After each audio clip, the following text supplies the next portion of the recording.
पार्टीमा नलाए पनि मेरो पार्टी हुन्छ, युवाहरूको पार्टी हुन्छ है। म त बुढाहरूसँग त मिल्दैन, युवाहरूसँग चाहिँ म मिल्छु, सबै पार्टीको युवासँग मिल्छु।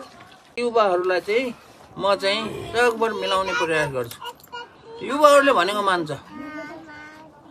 बुढोहरूले मान्दैन। म चाहिँ एउटा टोली हुन्छ, युवाहरूको टोली हुन्छ, युवाहरूसँग चाहिँ गरेर चाहिँ योजना बनाउँछु के गर्नुपर्ने देश विकासको लागि। त्यसरी चाहिँ म अगाडि बढ्ने हो। अहिले मान्छेहरूले भन्छन् एकजना उठेर के गर्ला र भन्छन्, हेरौँला नि के गर्न सकिँदो रहेछ। 1-2 वर्षमा थाहा हुने कुरा भइहाल्यो।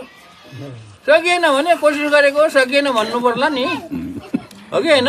रक्षा मन्त्री भएर केही गर्न कोसिस गरेकै हो, केही सिप लाएन भनेर भन्न आएको त हो तपाईँहरूलाई। त्यस कारणले यसैले म चाहिँ उठेको हो। लौ अब के हुन्छ के हुन्छ, भगवान्ले अब लेखिदिए रहेछन् भन्नु कुरो नि। यहाँ चाहिँ चुनावमा लड्नु पर्छ भनेर लेखिदियो। किनभने 4 गतेसम्म त मलाई थाहा थिएन नि त। अस्ति 4 गतेसम्म म यो चाहिँ स्वतन्त्र उम्मेदवारको रूपमा म संसदको लागि उठ्छु भन्ने मैलाई थाहा थिएन त। भगवान्लाई त थाहा रहेछ नि है।